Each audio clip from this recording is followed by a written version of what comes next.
Live Monday through Friday, 3 to 4 p.m. Eastern Standard Time. I want to thank TECN, the Exceptional Conservative Network, for carrying the program live, particularly Ken McClanton, the owner and director of the TECN TV network. He's also a host of his own excellent program. I would urge people to go to their website at TECN/TV and acquaint yourself with all of their excellent programming. They're doing great work. They're out of Washington, D.C. They've got a diverse lineup of guests and of hosts. And of course, this program is live, and as such, we accept phone calls. You can call this program by dialing 617-396-4958. That number again is 617-396-4958. And you can chat with me at this program by going to rumble.com/Moskowitz, and I will read your chat over the air. Today, I'm doing an open line segment. I'm still in the process of testing things out at TECN, so I didn't really line up any guests today. Tomorrow, I have a guest who's hosting an event that is reshaping and redefining the narrative with regard to Israel and the state of Israel and its portrayal and anti-Israel views that emanate both from the left and from the right, frankly. Wednesday, Christina Bobb, who is President Trump's personal attorney, will be here. She's got a new book out about the Great Steal of 2020. That's a story that I've been following from the moment it happened right up till today. And I am very pleased that she's putting this into print in a way that is accessible and that really calls out all of those who have used the communistic term election denier to describe anybody that questions the outcome of the 2020 election. And to just say, just to touch on that, I don't think anyone's denying that Joe Biden is the president of the United States. He is. He was sworn in. He was inaugurated. He is the president. Kamala Harris is the vice president. That's how our system works. What we're questioning is how they got there. That's all. And that's something that, of course, is completely consistent with all of the best aspects of American tradition. And in fact, I would argue it's our duty as Americans to always question how politics happens. I'm going to go live here. It would be nice if I had everything together, wouldn't it? Okay. But here we go. We're going live yeah, there we go. We're live up on Twitter. Make sure my volume is good. Thanks for joining me, everyone, on Twitter. And I want to touch on a few things today. I mean, I've written a book recently about about nationalism. Here, I may as well hold it up. The Populist Wave: The Origin and Rise of American Nationalism and Populism. I love writing. And I'm now writing a book about Judaism, which of course is a subject that is dear to my heart as a Jew, where I'm examining from a sociological standpoint, more than from a religious standpoint, what Judaism is and what influence it has had on its own adherents and on the world, on civilization. Also, at the same time, I'm examining the various contentions and arguments of its detractors and its enemies, both on the left and the right. So, I'm enjoying that. I'm kind of immersed in it. But I think today I'd just like to talk a little bit about the broad question of conspiracy, that terrible word that was demonized in the aftermath of the assassination and murder of President John Fitzgerald Kennedy on November 22nd, 1963. an event that has greatly affected me ever since personally. I was a kid at the time, but I remember it very well. I remember it as if it happened yesterday. And it's an event that I think changed the course of American history, literally and philosophically, and how we see ourselves. In the aftermath of the Kennedy assassination, and I write about this in my book, The Populist Wave, the United States changed in a way that we've never been the same. We immediately, within hours, really, within days, Lyndon Johnson escalated the Vietnam War. He canceled the silver certificates that had been authorized by Kennedy, whereas currency was being issued into the economy directly, backed by silver, which he discovered at Fort Knox, and which had done an end run around the Federal Reserve System, and thus issuing debt-free currency into our economy, something that many have speculated, particularly the late Jim Mars, whom I've interviewed in the past and who wrote many excellent books, was a contributing factor to his assassination. And other events as well. I mean, there are rumors that Kennedy wanted, he wanted to end this policy, which had been in place in this country ever since the World War I, when it was launched. And that is a condition of perpetual war for a perpetual peace. Kennedy wanted to de-escalate. He wanted to do what Donald Trump did and called for. He wanted to have a peace agreement with Cuba, a peace agreement with China. He wanted to stop the constant war that the United States had been embroiled in as sort of a gendarme of the world since World War I. That didn't mean that he wanted to surrender American sovereignty. Quite the contrary. He wanted to strengthen America's military might and ensure that we had the ability to defend our republic from on both fronts and successfully, and that we could continue to aid our allies as a last resort militarily if they were invaded. But he wanted to end this condition of perpetual embroilment and war, what President George Washington warned us about. Foreign entanglements, maintain friendly relations with foreign powers and diplomatic relations and trade relations, but not military alliances that would embroil us in these senseless foreign wars. We should note that the American Republic and the American Declaration of Independence was an attempt to extricate ourselves from these European intrigues that were constant and that were bloody and that were built on dynastic rivalries and secret societies.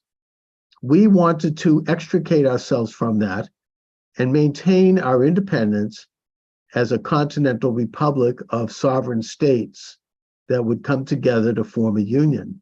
That was the American ideal. And that was an ideal that John F. Kennedy embraced. And it was the opposite of what the deep state seeks. And that's what I want to talk about today. It was also the opposite. And let me just bring things up to the present.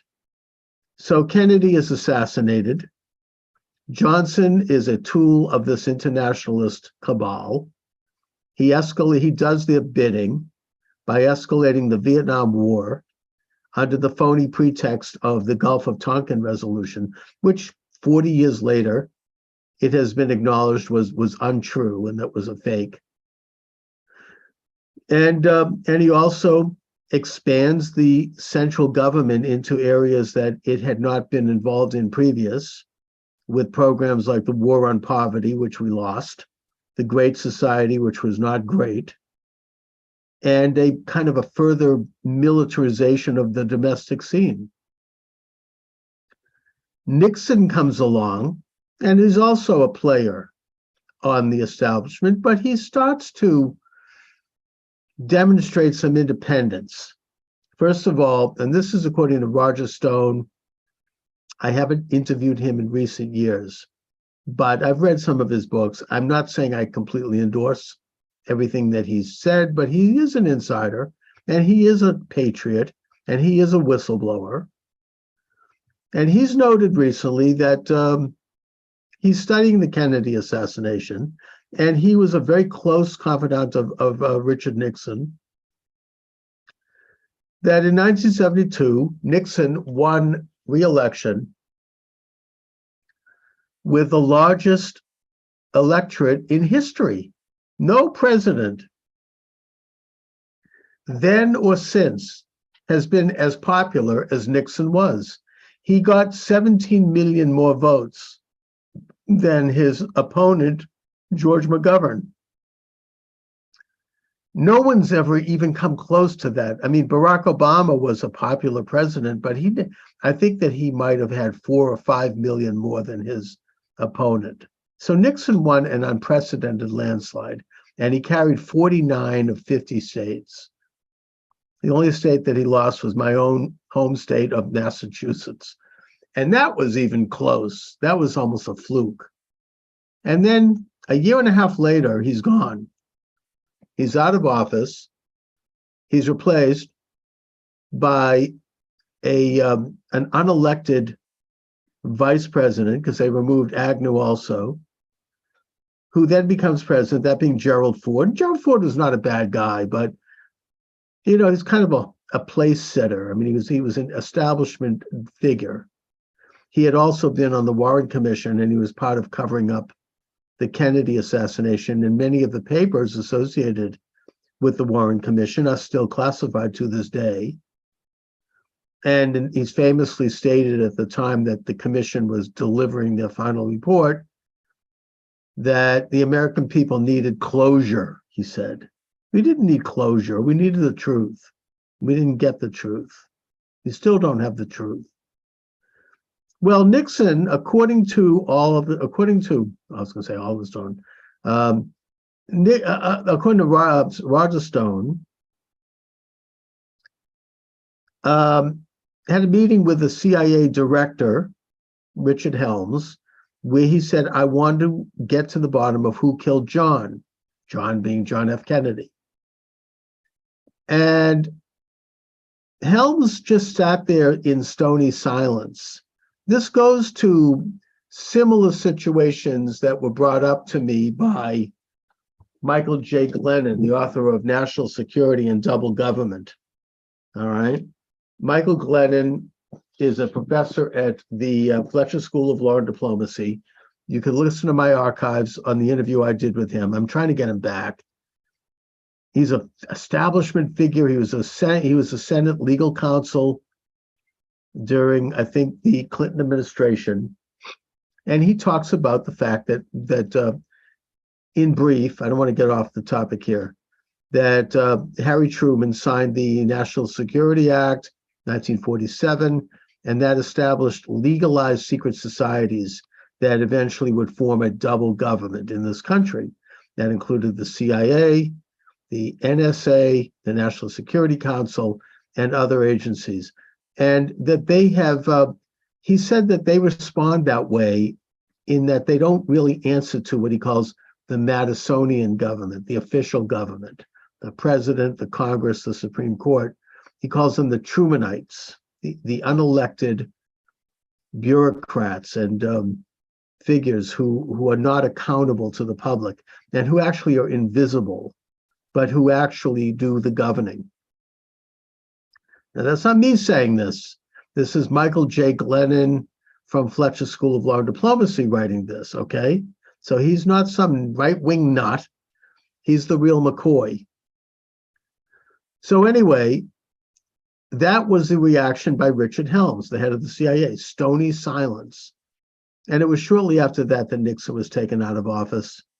And that we know that the main player in terms of getting rid of Nixon was this young and unknown naval intelligence officer who resigned from the Navy under questionable circumstances, no one knows, by the name of Bob Woodward. Woodward went to work for the Washington Post, and of course, with his partner Bernstein, broke the Watergate story and promoted it, and met with this guy that was called Deep Throat. The identity of Deep Throat wasn't revealed until 20 years later, and it turns out that he was Mark Felt. Mark Felt was a high-level FBI agent and was the head of the COINTELPRO program at the FBI. The FBI is part of this double government, certainly.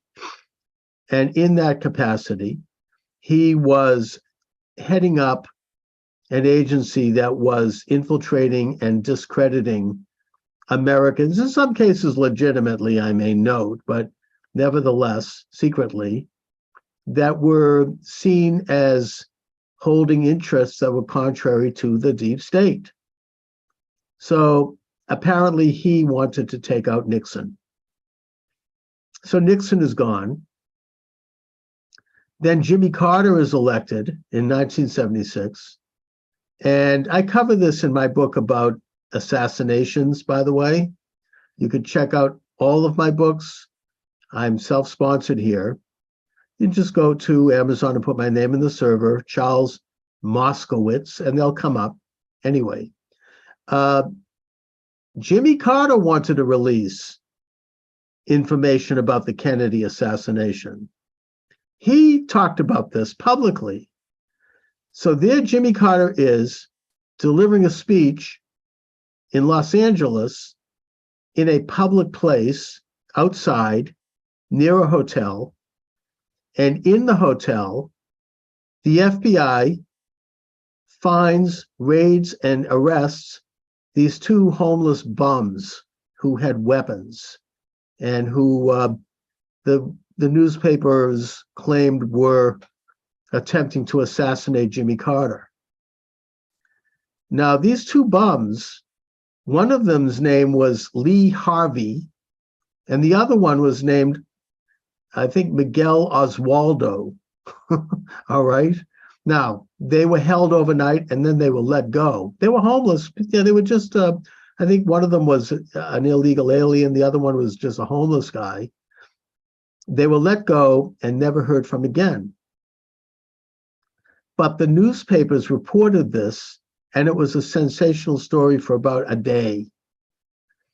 And the point here being that if you juxtapose that strange story with the release a few days earlier by the Carter administration that they wanted to investigate and release files on the Kennedy assassination, you would have to conclude that that is an obvious message to Jimmy Carter.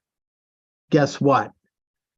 Watch your P's and Q's, or Lee Harvey and Mr. Oswaldo are going to come out and do you know what. So after that, Jimmy Carter was not the same man. He really, got the hint. Then, of course, comes Reagan. Reagan is shot in the open. I don't really know if there's a connection there other than that Reagan was talking about going back to the gold standard and possibly threatening the power of the money power of the Federal Reserve. I don't know that, but that's a rumor. I do include that in my book with a lot of qualifications, saying that I could not absolutely source that. And then we come up to Donald Trump. Donald Trump wanted to do all of the things that the deep state opposed. He wanted to de-escalate America's involvement in perpetual war. In fact, there were no wars during his 4 years in office. He got North Korea to stop firing missiles. He was bringing North Korea to the peace table, or certainly getting them closer to it than they'd ever been. He basically obliterated ISIS and brought a peace agreement between the state of Israel and 6 Arab countries. That didn't happen by accident. That happened because Donald Trump was different than this kind of, again, what Michael Glennon calls double government. I mean, this sort of amorphous agenda. He came in there as an outsider. He wasn't beholden to anybody. He couldn't be blackmailed. They tried that and it didn't work. He didn't owe anybody anything because he self-financed his campaign. And he was a businessman. So they worked a conspiracy to try to stop Trump, not in the literal sense, like they did maybe with others, and we know I could mention whom I'm talking about here, but more by trying to smear him and discredit him. Hello, you're on the air. Thank you for calling. Hello, speak up. Yep, let me just make sure my sound is good. Yes, sir, you're on the air. Are you there? Well, if you want to speak up, you're welcome to. This is a call-in show, and I'm happy to welcome your calls. All right, we do have a caller, but for whatever reason, he's not either he's not speaking or I'm not hearing. Let me just see. Are you there? Come in. Let me hear you. Are we not getting a sound? Let me just see if I'm having an issue here. Maybe send me a chat and we can do it that way. Let's just see. Hello? No? All right. The call ended. Anyways, you're welcome to join me. Charles Moskowitz live Monday through Friday, 3 to 4 p.m. Eastern Standard Time, 617-396-4958, 617-396-4958. And if I inadvertently messed up that call, I deeply apologize. Please try again. I'm not the most adept person when it comes to technicals, but, give me a break here. Let's try to get the show happening with calls. That would be fantastic. So please call 617-396-4958. If you'd like to chat, go to the Rumble page, rumble.com/Moskowitz, Moskowitz, and you can send me a live chat and I will read that over the air. Of course, you can always email me at charlesmoskowitz@gmail.com. Anyway, getting back to the topic at hand. Trump was not cut of the mold of the establishment. Trump was talking about taking on the Federal Reserve. Trump was talking about he was forcing NATO to pay for its own financing and to finance its own military expenditures rather than the taxpayer. He was cutting back on a lot of these deep state programs, and he was going to do more as he got in. Now, he had his weaknesses. He was surrounded by some of these people that couldn't be trusted. We just saw that skunk Bill Barr on with Bill Maher, the comedian. I didn't see it. I don't know if I had the stomach for it, but I did read about it. He completely lied to Trump when he told him that he had investigated ballot fraud, election fraud, when he didn't. And he turned out to be, and when he received notices from people who were concerned about it, including some state legislators in Pennsylvania and Michigan, he completely ignored them, told them to go to hell, basically. Likewise with Christopher Krebs, who was the head of the cybersecurity and who announced that this was the most clean election in history. That was bull. He didn't know anything about it at the time. And he was ignoring genuine concerns that were being brought up. So that was obviously a setup, okay? Anybody who has half a wit knows it.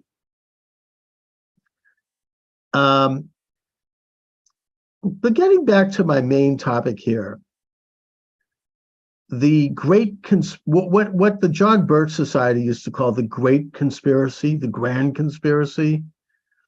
There were discussions in terms of when this really happened.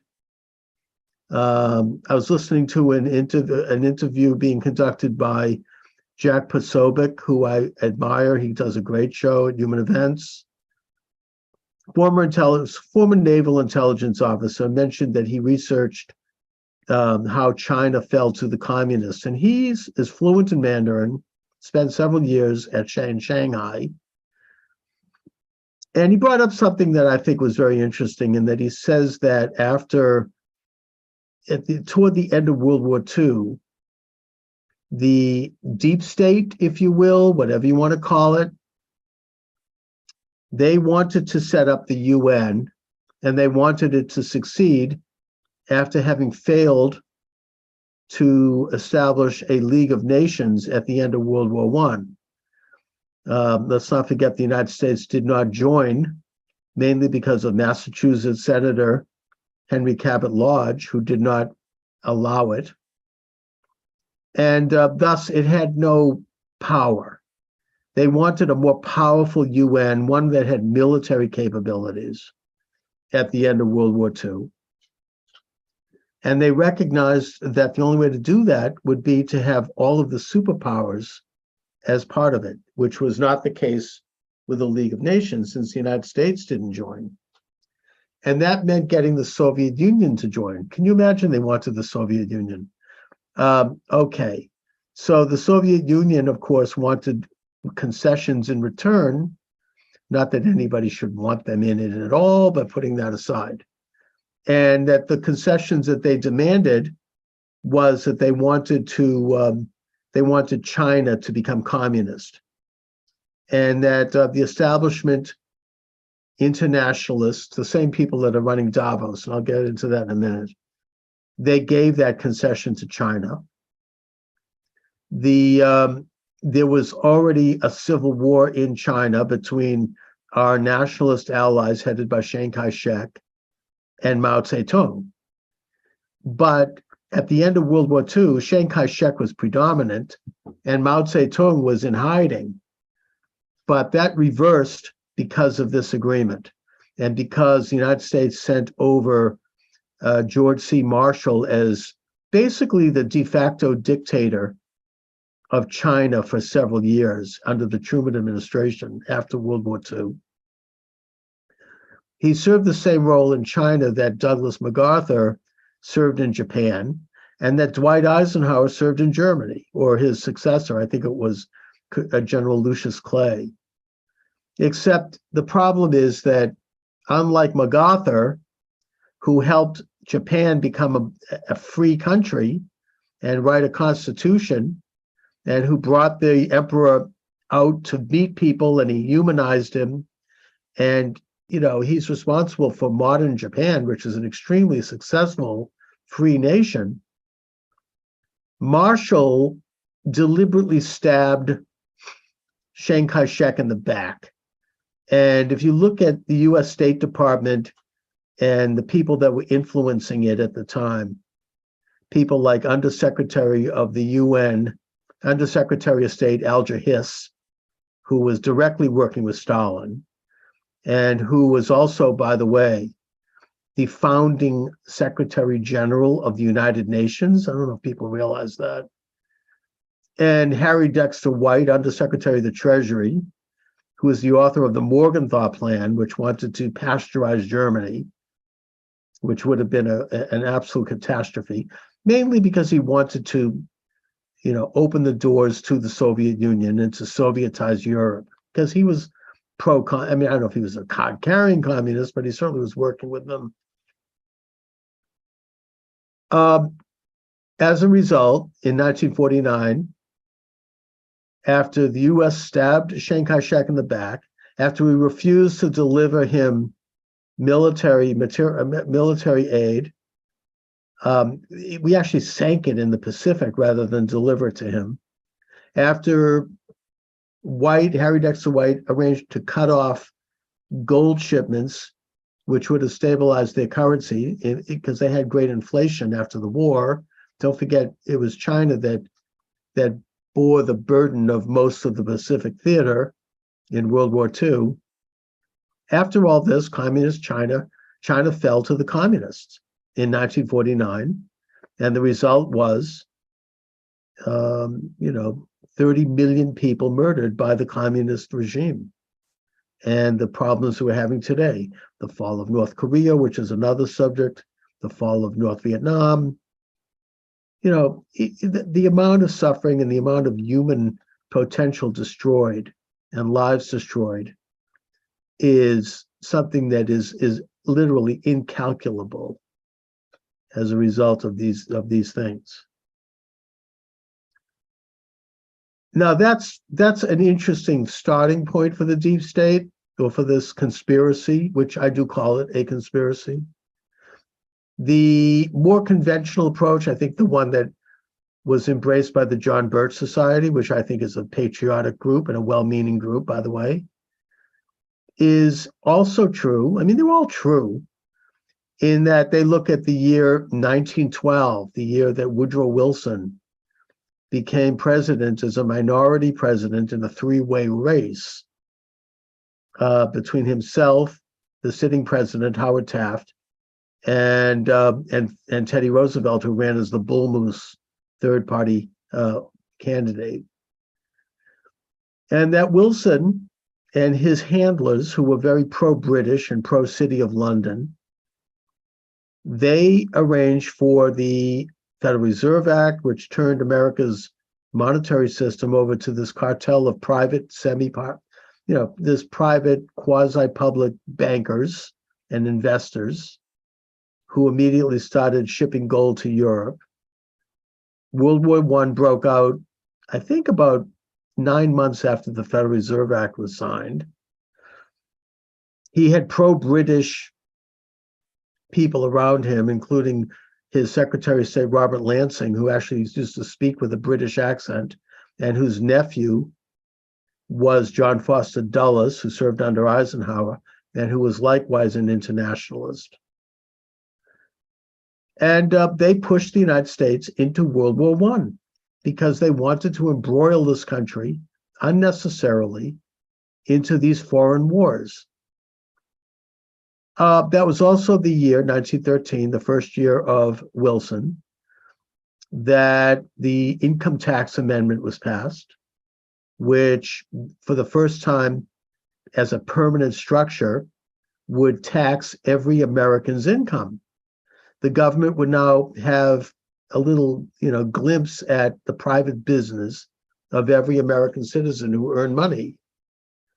Part of that act, which is not as well known, set up nonprofits and foundations. So these enormous combines of wealth that had emerged in the early part of the 20th century, like the Rockefeller family and the Carnegies and the Mellons, they could then put their money in these huge foundations tax-free, and that these foundations, whether at the time or later, would basically employ these aristocratic, informal aristocrats who would further control the country and would also finance liberal left-wing causes and candidates around the country to further their power. There was a congressional investigation of this in the 1950s, the Reese Commission, where there's a lot. I mean, it's too big a subject to get into right now, but there was a lot uncovered about how this works.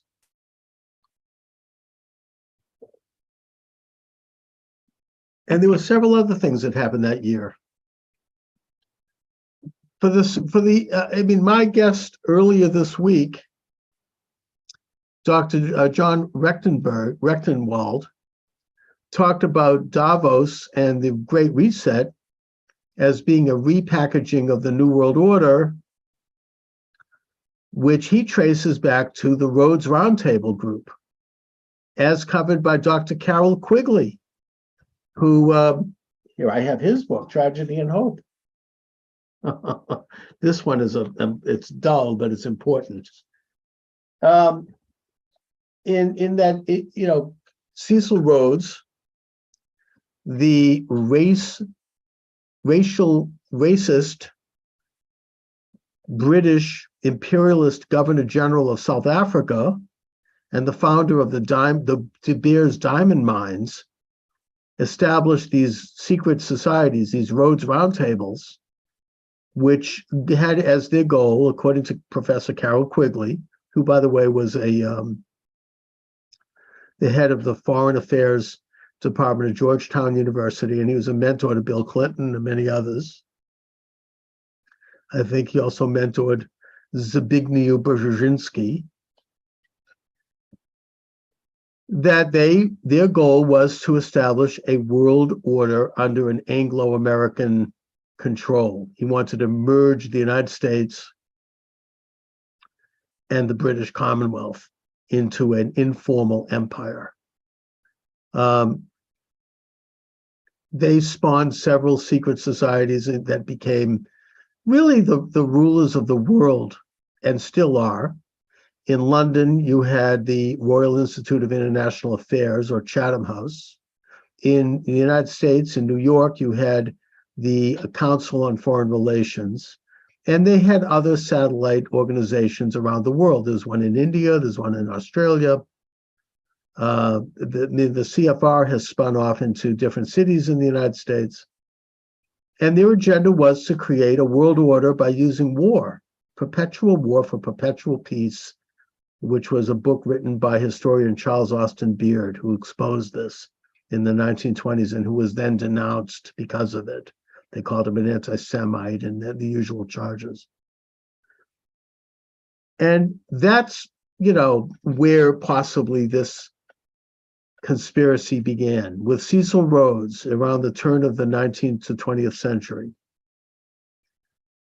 I would argue that this conspiracy is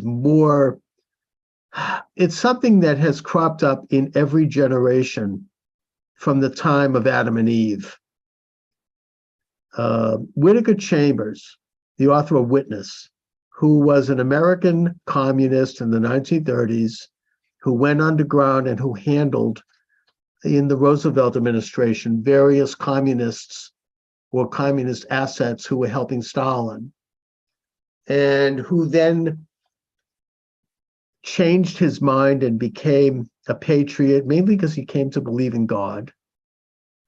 And because he was upset, the final straw for him and his final break with the Communist Party was when he saw that Stalin and Hitler were allied and that they had formed a pact.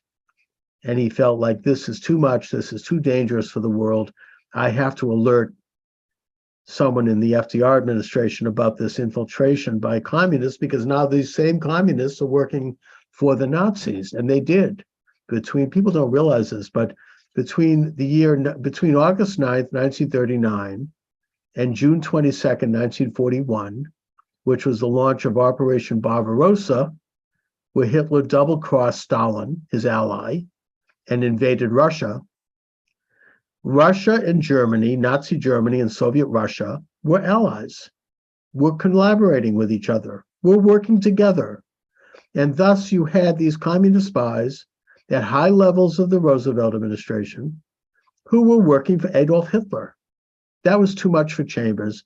So he met with a Roosevelt high-level official by the name of Adolf Burley. It had been a meeting that had been set up by Rabbi, what is his name? Singer from Cleveland, who knew people in the Roosevelt administration. And he warned them. And then he turned state's evidence. And of course, after the war, that led to the Hiss trial, when he named Alger Hiss in public, and Hiss actually ended up going to jail and he was convicted. The point I'm making is that Chambers, in his introduction to his book, Witness, puts together this brilliant chapter, his letter to his children, where he says, and it's very philosophical, of course, and religious, that the conspiracy is the second oldest religion known to man. That the conspiracy is occurred in the Garden of Eden. The oldest religion, of course, is belief in the Lord God, King of the universe, blessed be he, the creator of the universe, the giver of the law. That's the oldest religion, and that's the true religion. The second oldest religion, as Chambers notes, and I'm paraphrasing here, was when Eve and Adam partook of the forbidden fruit at the tree of knowledge, having been goaded to do so by the serpent, who represents Satan, the fallen angel, and because they wanted to know all things. They wanted to know good and evil. They wanted to be as God, basically. They wanted to overthrow God in heaven. They were tempted to do it by the serpent who lured them into it. These are our ancient parents, Adam and Eve. And once they did partake, then they were, of course, they had disrupted the order that God had created, and God diminished them. He banned them from Eden forever, and they lost their spiritual condition, and they were basically made to work and suffer and deal with all of the vicissitudes of life that we all deal with today. And that their sin was that they tried to be as God. They tried to overthrow God in heaven and destroy the natural order of the universe, where we are not God. We're created in the image of God, which means that we're not perfect, and we will never be made perfect. But yet there is this conspiracy in every generation from that time until today, where you have some people who think that they could be as God, just like Adam and Eve thought they could, and they learned the hard way that they could not. And it's these same people, I think, inspired, frankly, by the same serpent, who is Satan, who caused the big wars, who caused the big depressions, who caused the big terrorism, and who launched the big holocausts and genocides. Now, you always are going to have little wars. I mean, we all, that's human nature, unfortunately. Sometimes conflicts become so bad that ultimately things do break down and you have war. You have murder, you have sin. These are part of our imperfect nature. We're all tempted by these things, and we all are battered by these different forces throughout our imperfect lives. I'm not talking about that. I'm talking about the big wars, the international wars. That's where you end up with something bigger than just your average human nature. That's where this conspiracy comes in. And every generation has had to deal with it. Steve Bannon, Jack Posobiec pointed out in his great presentation, by the way, on Human Events, where he interviews Noor Ben Laden. She's a reporter. He noted that at the founding of the American Republic, the founding fathers, the founding generation, they fought against and rejected the world order conspiracy of their day, which was the King of England. They wanted the King of England was a tyrant who had aspirations to conquer the world. That's what a lot of those wars are about. That's what the French and Indian War was about. That's what the 30 Years' War was about in Europe.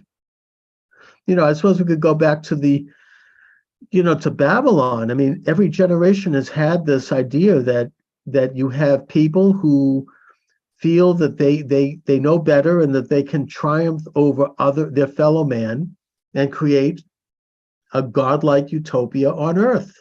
And they can't, because they're humans. And that the people that fight against them were the patriots who founded this republic, and who are today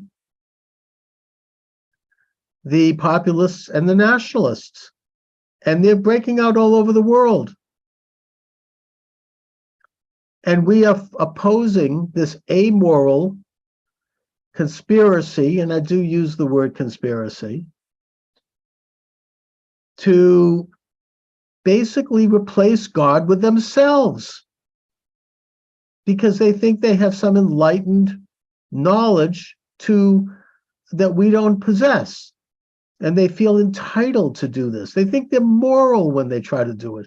Adolf Hitler believed he was moral when he tried to cleanse all of humanity from races that he felt were inferior, or in the case of the Jews, races that he felt threatened his idea of a moral people.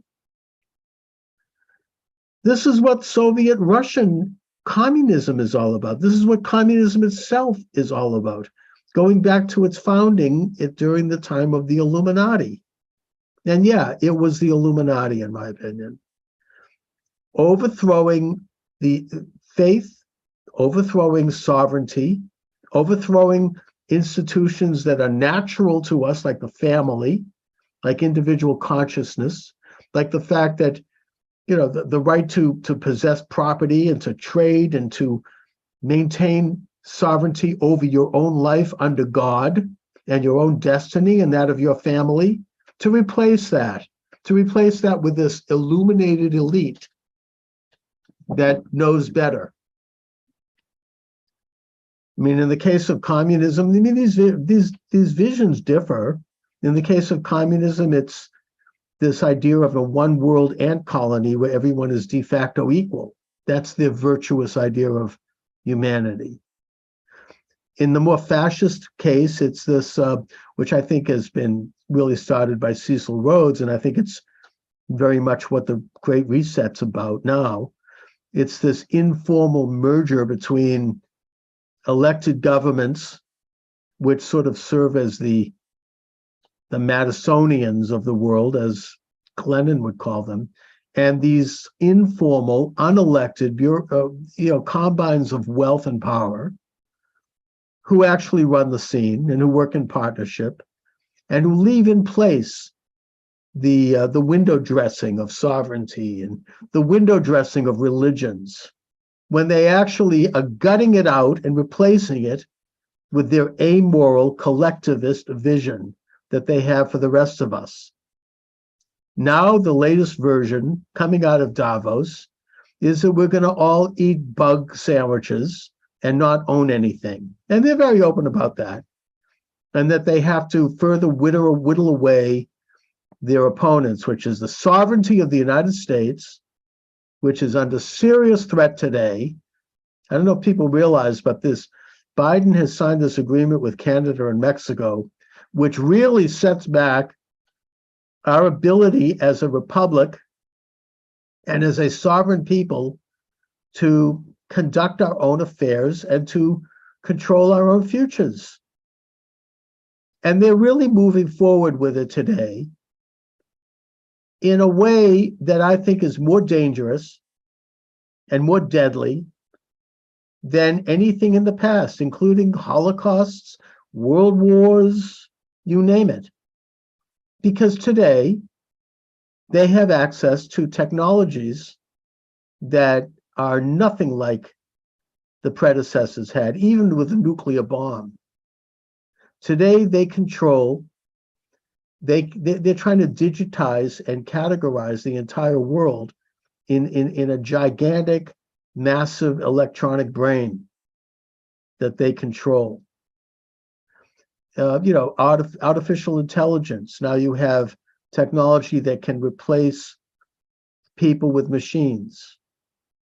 Transhumanism. You can this vision that's put forth by Ray Kurzweil here at MIT and Harari over in Israel, where the human being is evolved, and Darwin was a major figure in this movement. That's why he's such a saint.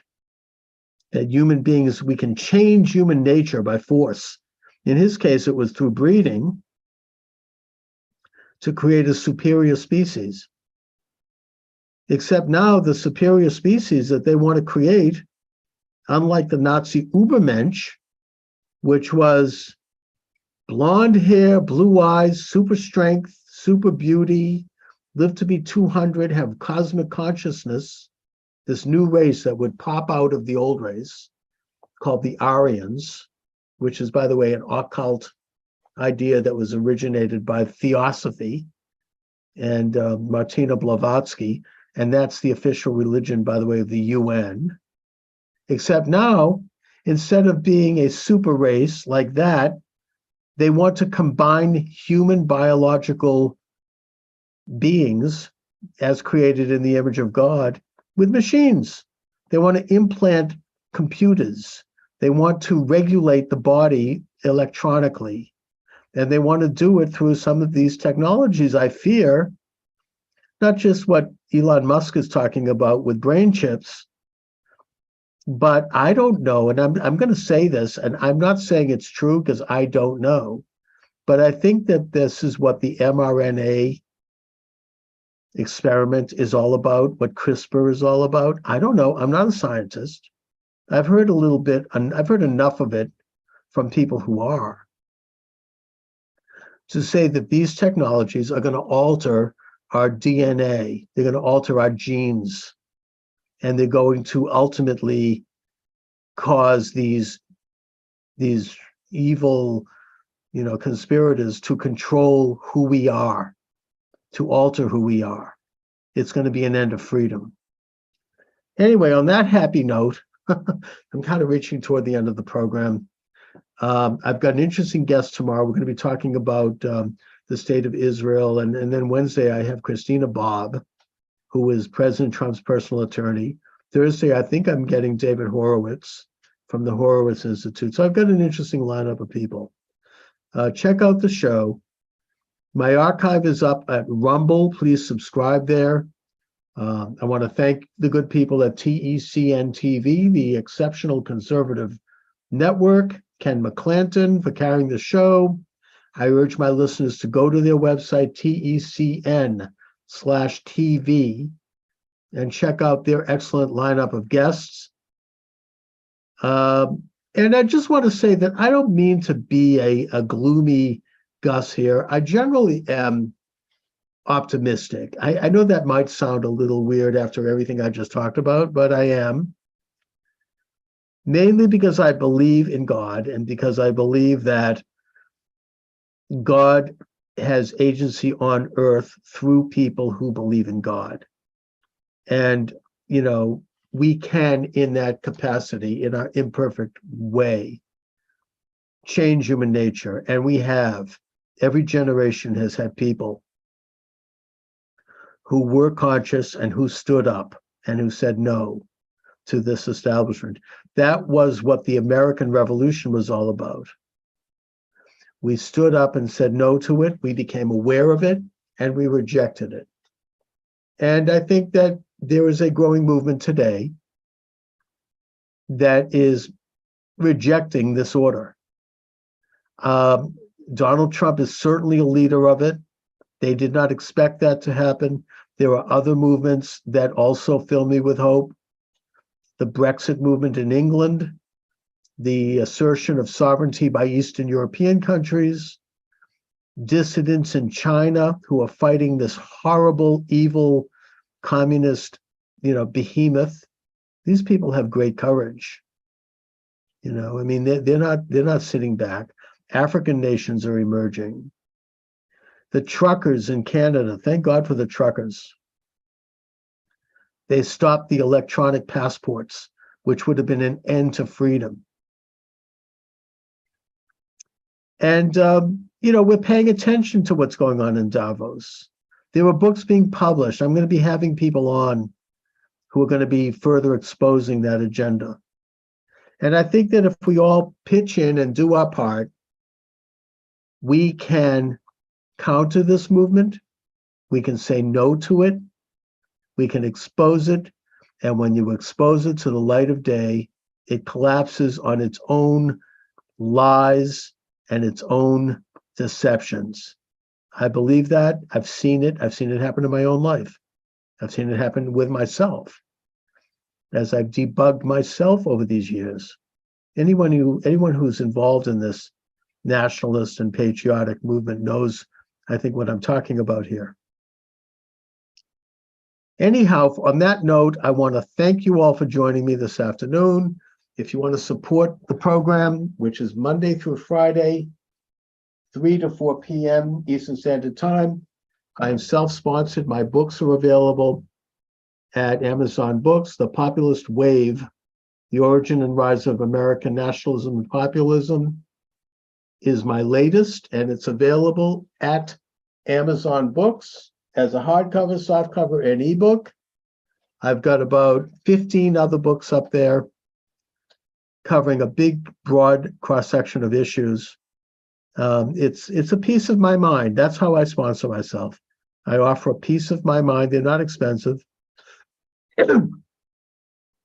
And please subscribe to me at Rumble. My Twitter account is starting to move up a bit, which I'm pleased about. And I applaud Elon Musk, even though I don't agree with him on the brain chips for sure. Nevertheless, I'm proud of him for having decensored Twitter, and I'm hoping that leads to a decensorship of all of these rotten big tech companies that are censoring and stepping on free speech. Anyways, again, I want to thank you for joining me this afternoon. God bless you all. God bless America. And let's keep the faith. Thank you.